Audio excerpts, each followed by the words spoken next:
it changes your life forever. It's cruel. It's not fair. We felt so guilty and angry, why me? It's just not a normal life. Is he faking it? There is such a lack of awareness. It's continuously hitting you down and just not giving you a break. My own brothers don't understand it, and I've had it for 24 years. Sometimes you just can't do the things that you want to do. And that's not you being dramatic, that's actually the disease. It is a mystery. I want people to know it's a real disease. Well, lupus is an autoimmune disease, and by that we mean that the immune system attacks the patient's own tissues. All of us have an immune system that when we're exposed to infections or anything like that, a toxic chemical, we react to it. That's the job of the immune system, and that's what helps defend us from invading organisms. But in the normal balance, we do not attack our own tissues. We are protected by programming, probably when we're developing in utero, to recognize our own tissues as being self and being good.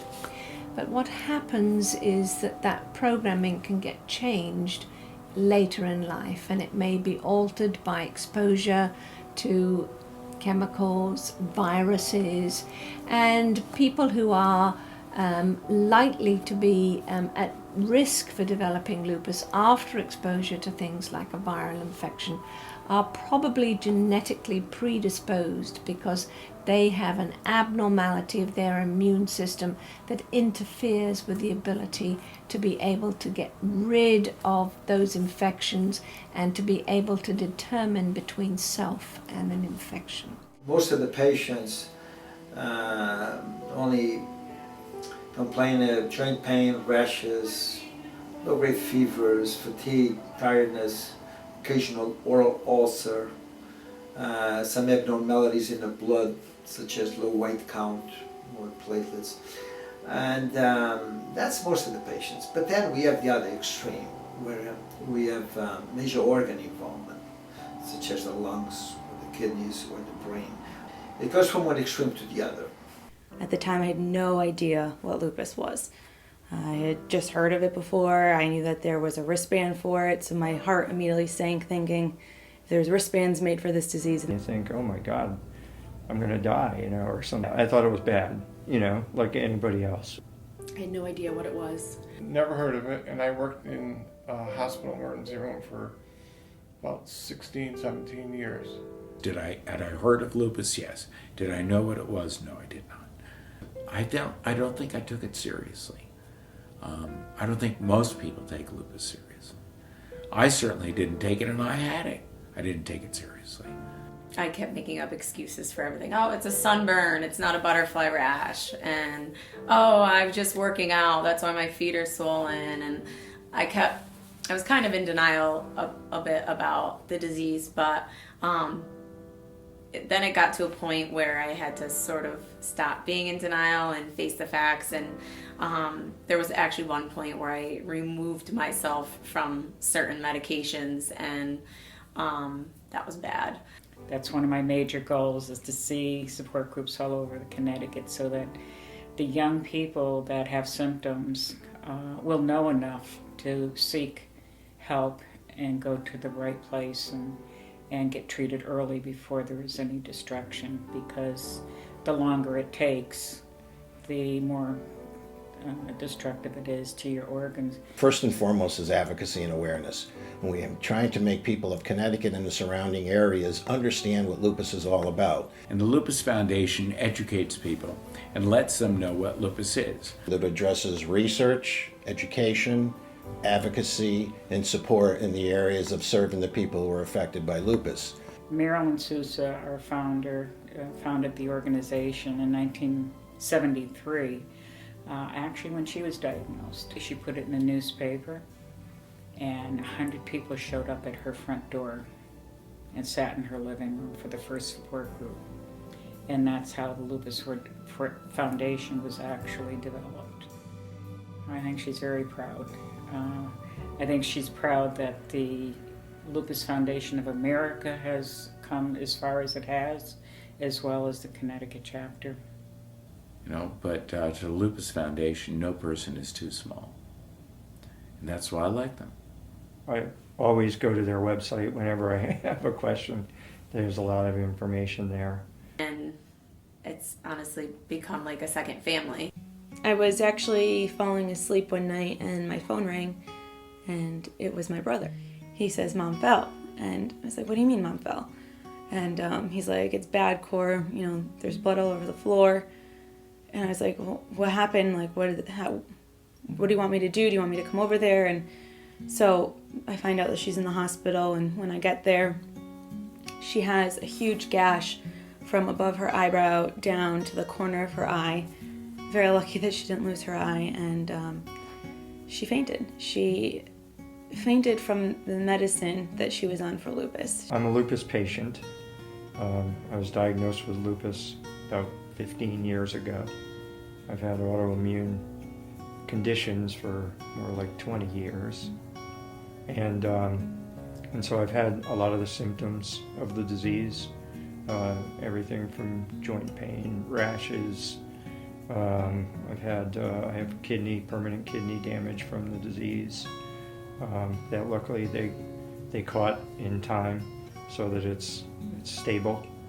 I work full-time as a paramedic and the director of an ambulance service, and I work part-time doing construction work.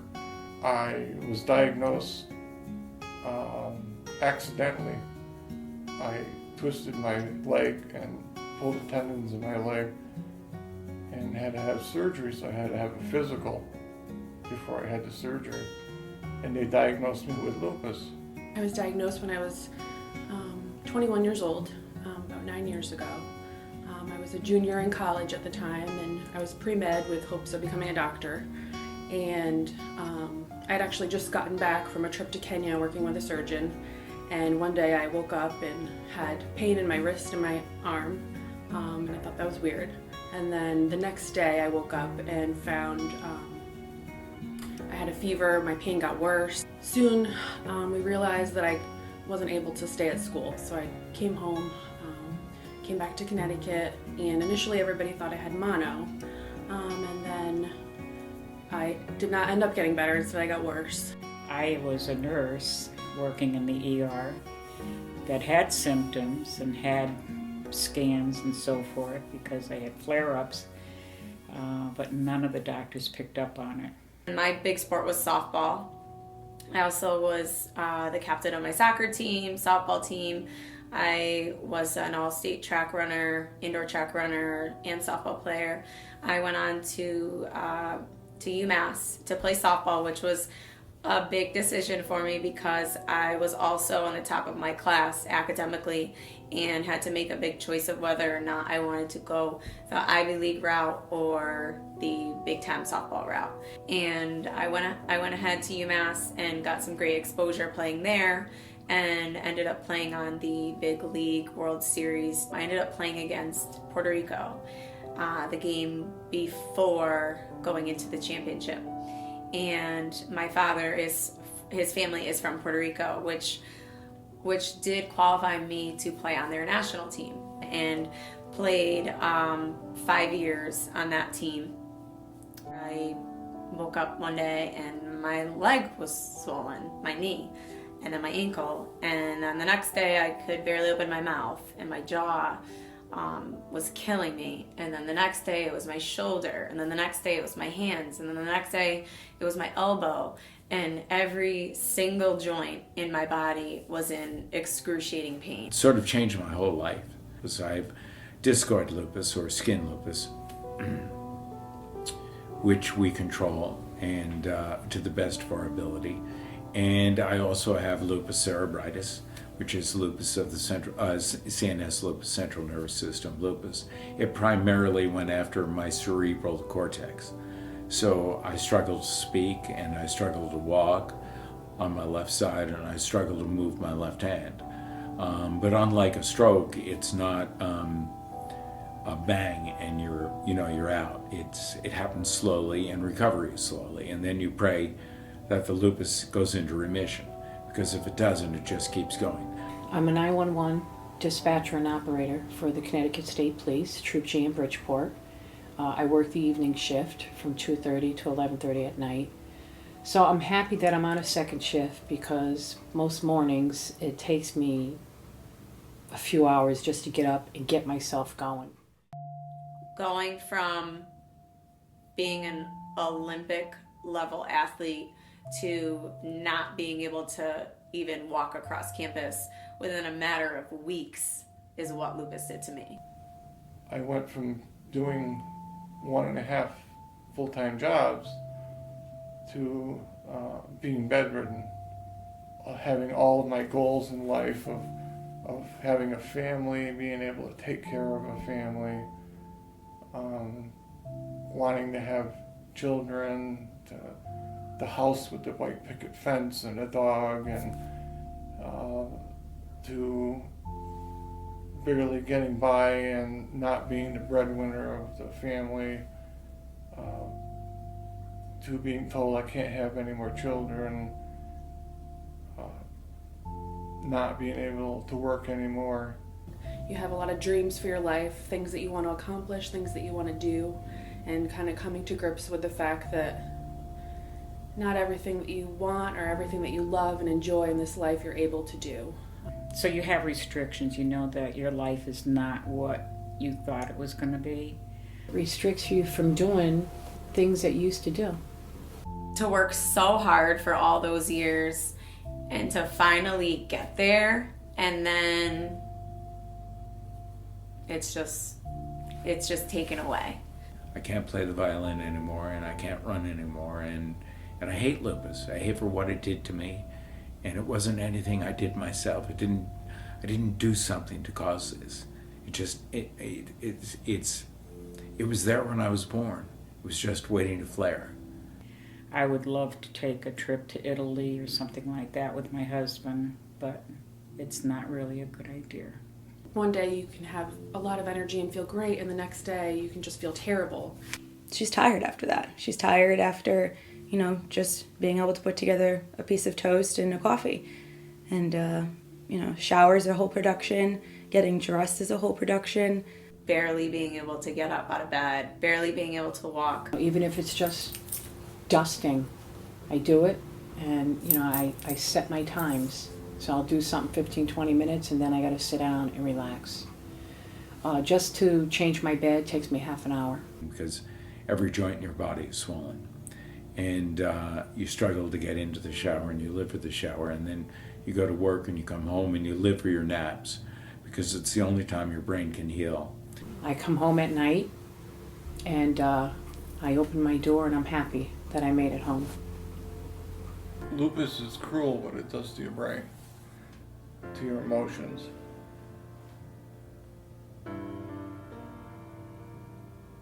I always thought I could go through anything.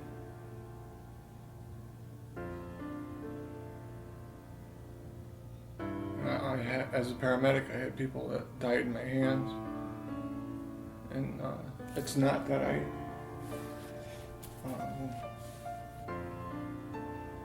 that it didn't bother. It bothered me as much as anybody else, but I got through it. I just think about lupus at times, and I just break down. She just can't do that anymore.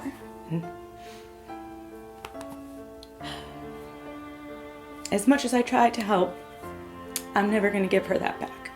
So I want to do everything I can to get her back to that part where she can do it herself. She wouldn't want to be doing what she is now and sitting in a chair for 19 hours a day, resting. She wouldn't want to be going to chemotherapy. She wouldn't want people having to do everything for her and not being able to get up and go. And people don't understand that. People don't see what impact it has on a family. I think that if people did know how much this disease affected people and changed lives, and and impacted people on a daily basis, then I think that people would want to help more. You have to show the courage of a soldier. You have to be a good soldier, and you have to fight the fight. And you can't quit. They don't quit. So if they don't quit, you can't quit. I have lupus. Lupus doesn't have me. That's like a mindset that I have that sort of has helped me feel a little bit more in control. And you've got a group of people that are confirming what you're feeling and what you're going through, and they're doing it. They're all doing it. So if they can, I can. Don't let time slip by. You know, make the most of life.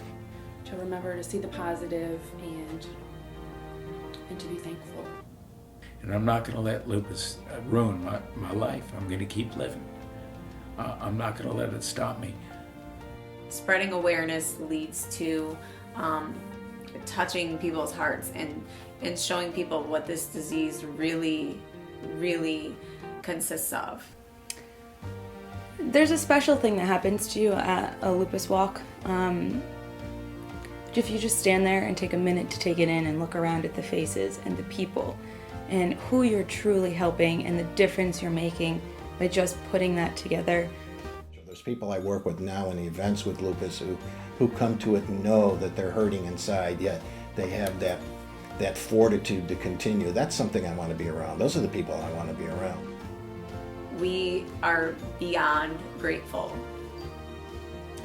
for people that don't even have connection to the disease that still want to help and change our lives, and like I said, the lives that are going to come after us. We need to find a treatment at the very least. We need an advocate in Washington. We need people who will lobby for our cause. Otherwise, we're alone, and our disease is ignored, and it's treated like nothing more than the common flu. And I'm sitting here to tell you it's not. It's serious, and left untreated, it can kill. So your contribution might be the contribution that puts us over. Your contribution might be the contribution that helps find the cure or the treatment that allows a 15-year-old girl to maybe live out a fairly normal life, or a 30-year-old woman to help raise her children so she doesn't need help at every corner, or a 6-year-old man run his marathon in the end. It's a serious disease and it hurts awful bad. And if you can contribute and help, it would mean so much. It would mean more than I can